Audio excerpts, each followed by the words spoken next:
So in this video we are going to discuss some important update regarding UPSC 2024 notification.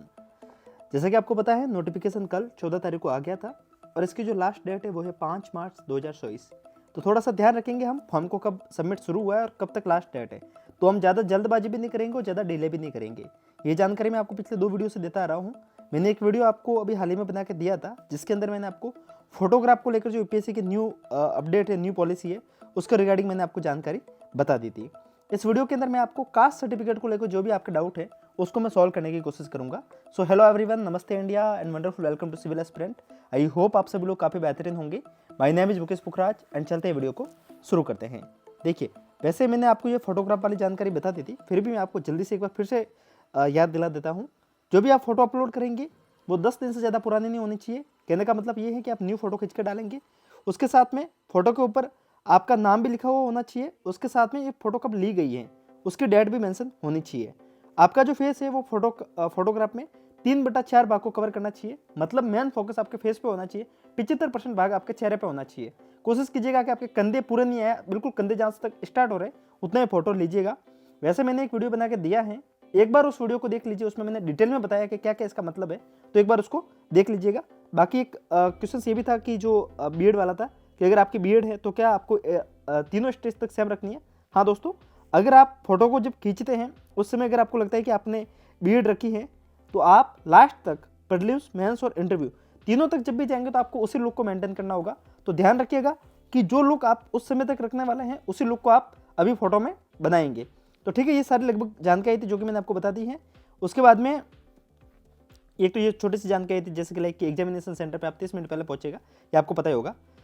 इस video के अंदर mainly हम caste certificate को लेकर जानकारी लेने वाले थे। बाकी एज लिमिट की लेकर अगर आपको कोई डाउट है, एज लिमिट को लेकर, यहाँ पे एज कैसे काउंट होती है, तो कमेंट कीजिएगा, नेक्स्ट वीडियो उस पर भी बना के दे देंगे।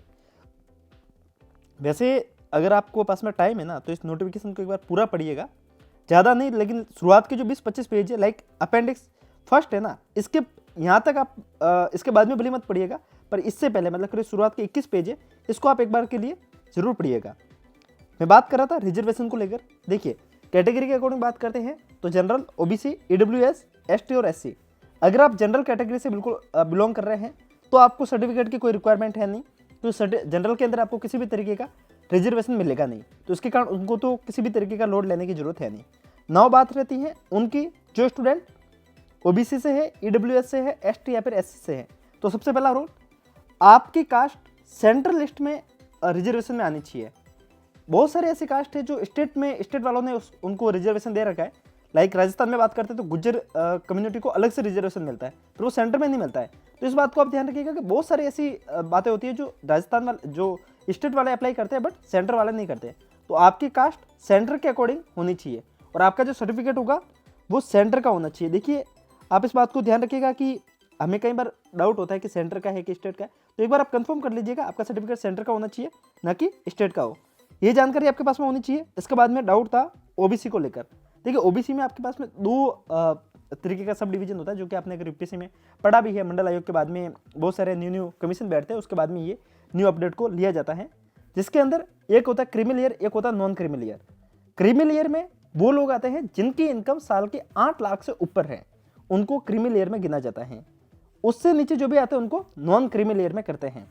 तो अगर आप नॉन क्रीमी लेयर में आते हैं तो आपको रिजर्वेशन मिलेगा, अगर आप क्रीमी लेयर में आते हैं तो आपको भी एज जनरल की तरह ट्रीट किया जाएगा।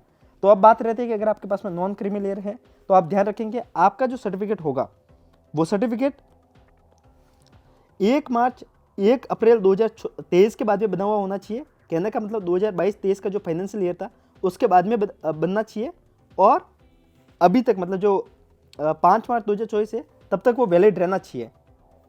मतलब कहने का मतलब ये है कि जो आपका कास्ट सर्टिफिकेट होता है वो 1 साल के लिए वैलिड होता है। तो देख लीजिएगा कि जैसे कि 1 अप्रैल 2023 को बनाया तो वो कम से कम 1 साल तक चल रहा है। अगर आपको लग रहा है कि इससे पहले आपने बनाया था, लाइक आपने लास्ट ईयर फॉर्म भरने के टाइम पे बनाया था, तो सीधी सी बात है वो अभी तक एक्सपायर हो चुका होगा। तो न्यू फॉर्म डाल दीजिएगा। न्यू फॉर्म को डालने के बाद में जो आपका कास्ट सर्टिफिकेट बनता है उसमें ज़्यादा टाइम लगता नहीं है। थोड़ी सी अगर आप जल्दबाजी करेंगे तो आपको अप्रोक्सीमेट 5 या 7 दिन में सर्टिफिकेट बन के मिल भी जाता है। तो आज ही फॉर्म लगा लीजिए, 21-22 तक आपके पास में सर्टिफिकेट आ जाएगा और उसको आप लगा लीजिएगा। इसमें एक जानकारी और लिखी हुई है कि जो आपका फाइनेंशियल स्टेटमेंट देखा जाएगा वो 20-21, 21-22 और 22-23 ये डिपेंड करता है कि किस हिसाब से आपका तहसीलदार उसको बनाता है, किस हिसाब से आपका जो भी लोकल पटवारी होगा किस हिसाब से इन चीज़ों को देखता है। तो उस बात को आप एक बार वहाँ जाकर ई मित्र वाले से कांटेक्ट कर लीजिएगा जिस समय आप कास्ट सर्टिफिकेट बनाने वाले हैं उस समय, क्योंकि कास्ट सर्टिफिकेट में ई मित्र वाला ही आपको हेल्प करता है। तो इस बात को ध्यान रखिएगा। इन सब के अलावा जो कैंडिडेट ईडब्ल्यूएस कैटेगरी से बिलोंग करते हैं उनको लेकर भी इस बात को ध्यान रखिएगा कि वो भी एक बार अपने क्राइटेरिया को ढंग से देख लीजिएगा।